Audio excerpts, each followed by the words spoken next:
नमस्कार फ्रेंड्स, कैसे हैं आप सब। आशा करती हूँ सभी बहुत अच्छे होंगे। मैं पूजा वेलकम करती हूँ आपका आपके अपने यूट्यूब चैनल अंकित वास्तु ज्ञान में। फ्रेंड्स, बृहस्पतिवार के दिन भगवान बृहस्पति की पूजा की जाती है, यानी कि विष्णु भगवान की पूजा की जाती है।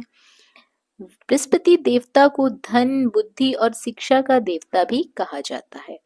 बृहस्पति देव की पूजा करने से सारी मनोकामनाएं पूर्ण होती हैं और परिवार में सुख शांति बनी रहती है। शीघ्र विवाह के लिए भी ये व्रत काफी उत्तम माना जाता है। फ्रेंड्स, मैं आपको आज गुरुवार व्रत की कथा सुनाने जा रही हूँ। इस कथा का श्रवण करने से भी हमें पुण्य फलों की प्राप्ति होती है, और यदि आपने व्रत किया है और आप कथा नहीं सुनते हैं तो आपका व्रत अधूरा माना जाता है। व्रत करने के बाद कथा जरूर सुननी चाहिए, और यदि कोई व्यक्ति व्रत नहीं रखता है और वो गुरुवार की कथा सुनता है तो उसे भी पुण्य फलों की प्राप्ति होती है। साथ ही उसको बृहस्पति देवता की कृपा मिलती है, उनका आशीर्वाद मिलता है। तो चलिए फ्रेंड्स, कथा शुरू करते हैं। प्राचीन काल की बात है। किसी राज्य में एक बड़ा प्रतापी और दानी राजा राज करता था। वह प्रत्येक गुरुवार को, यानी कि हर वीरवार को, हर गुरुवार को और गरीबों को दान करवाता था। इससे उसको पुण्य की प्राप्ति होती थी। परंतु यह बात उसकी रानी को बिल्कुल भी अच्छी नहीं लगती थी। वह ना तो व्रत करती थी और ना ही किसी को एक पैसा भी दान में देती थी, और राजा को भी ऐसा करने से मना करती थी। एक समय की बात है, राजा शिकार खेलने के लिए जंगल में चले गए। घर पर रानी और दासी ही थे। उसी समय गुरु बृहस्पति देव साधु का रूप धारण कर दरवाजे के सामने भिक्षा मांगने आए। साधु ने जब रानी से भिक्षा मांगी तो वे कहने लगे, हे साधु महाराज, मैं इस दान और पुण्य से तंग आ गई हूँ। आप कोई ऐसा उपाय बताएं जिससे कि सारा धन नष्ट हो जाए और मैं आराम से रह सकूं। बृहस्पति देवता ने कहा, हे देवी, तुम बड़ी विचित्र हो। संतान और धन से कोई दुखी होता है भला? अगर अधिक धन है तो आप इसे शुभ कार्यों में लगाओ, कुंवारी कन्याओं का विवाह करवाओ, विद्यालय बनवाओ, बाग बगीचों का निर्माण करवाओ, जिससे कि तुम्हारे दोनों लोग सुधर जाएं। परंतु साधु की इन बातों से रानी को खुशी नहीं हुई। उसने कहा कि मुझे ऐसे धन की आवश्यकता नहीं है जिसे मैं दान दूं और जिसे संभालने में मेरा सारा समय नष्ट हो जाए। ऐसा धन मुझे बिल्कुल नहीं चाहिए। तब साधु ने कहा कि यदि तुम्हारी ऐसी ही इच्छा है तो मैं जैसा तुम्हें बताता हूं तुम वैसा ही करना। गुरुवार के दिन तुम घर को गोबर से लीपना, अपने केशों को यानी कि अपने बालों को पीली मिट्टी से धोना, बालों को धोते समय स्नान करना, राजा से हजामत बनवाने को कहना, यानी कि शेविंग करवाने को कहना, भोजन में मांस मदिरा खाना, कपड़ा धोबी के यहाँ धुलने डाल देना।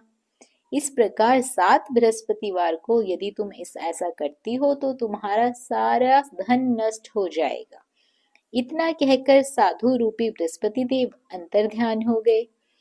साधु के अनुसार कही बातों को पूरा करते हुए रानी को केवल 3 बृहस्पतिवार ही बीते थे कि उसकी समस्त धन संपत्ति नष्ट हो गई। भोजन के लिए राजा का परिवार तरसने लगा।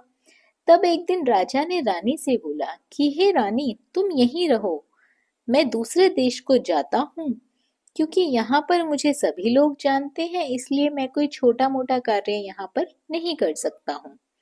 ऐसा कहकर राजा परदेश चला गया। वहां वह जंगल से लकड़ियां काट कर लाता और शहर में बेचता। इस तरह से वो अपना जीवन व्यतीत करने लगा। इधर राजा के परदेश जाते ही रानी और दासी दुखी रहने लगे। एक बार जब रानी और दासी को 7 दिन तक भोजन के बिना रहना पड़ा तो रानी ने अपनी दासी से कहा, हे दासी, पास के ही नगर में मेरी बहन रहती है, वो बहुत धनवान है। तू उसके पास जा और वहां से कुछ लेकर आ, ताकि थोड़े दिनों तक हमारा गुजर बसर हो जाए। दासी रानी की बहन के पास चली जाती है। उस दिन गुरुवार था और रानी की बहन उस समय बृहस्पतिवार व्रत की कथा सुन रही थी। दासी ने कहा, हे रानी, मैं रानी की बहन हूँ। आपकी रानी ने मुझे संदेश लेकर भेजा है। लेकिन रानी की बड़ी बहन ने कोई उत्तर नहीं दिया। जब दासी को रानी की बहन ने कोई उत्तर नहीं दिया तो वह बड़ी दुखी हुई और उसे गुस्सा भी आया। दासी ने वापस आकर रानी को सारी बात बता दी। सुनकर रानी ने अपने भाग्य को बहुत कोसा। उधर रानी की बहन ने सोचा कि मेरी बहन की दासी आई थी, परंतु मैं उससे कुछ बोली नहीं तो इससे वह भी बहुत दुखी हो गई। कथा सुनकर और पूजन को समापन करके वह अपनी बहन के घर चली गई और कहने लगी, हे बहन, मैं बृहस्पतिवार का व्रत कर रही थी। तुम्हारी दासी मेरे घर आई थी, परंतु जब तक कथा होती है तब तक न तो बीच में उठते हैं ना ही बोलते हैं, इसलिए मैं बोली नहीं। कहो दासी, क्यों गई थी? रानी बोली, बहन, तुमसे क्या छिपाऊं, हमारे घर में खाने तक को अनाज नहीं था। ऐसा कहते कहते रानी की आंखें भर गई। उसने दासी समेत पिछले 7 दिनों से भूखे रहने तक की बात बताई। रानी की बहन बोली, देखो बहन, भगवान बृहस्पति देव सबकी मनोकामना पूर्ण करते हैं। शायद तुम्हारे घर में अनाज रखा हो, देखो तो सही।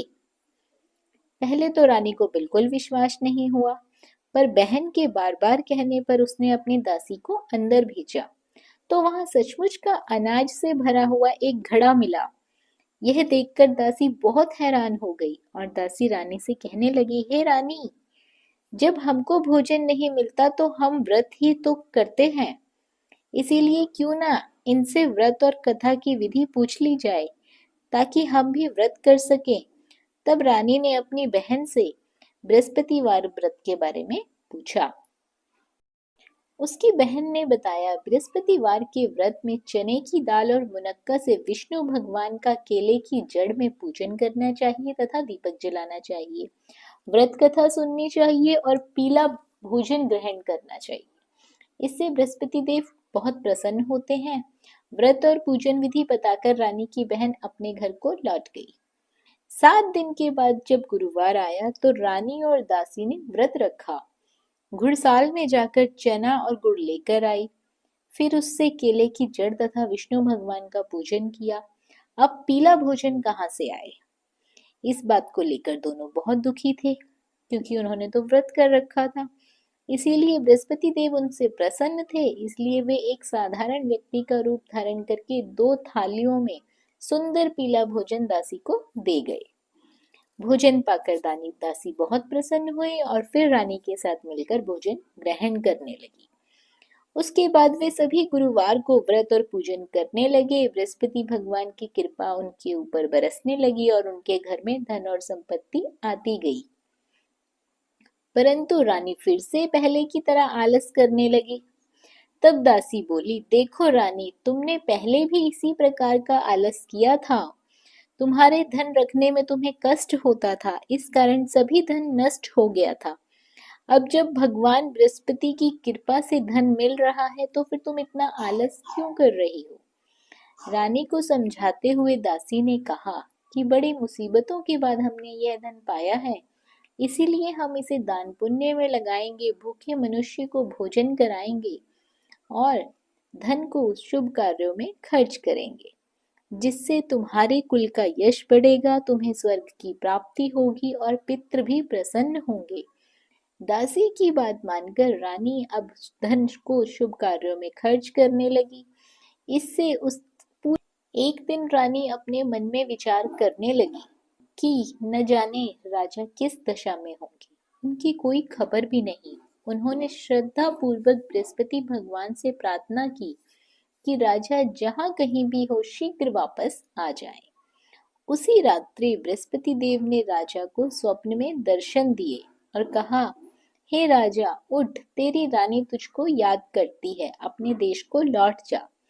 राजा प्रातःकाल उठा और जंगल से लकड़ी काटने के लिए जंगल की ओर चल पड़ा।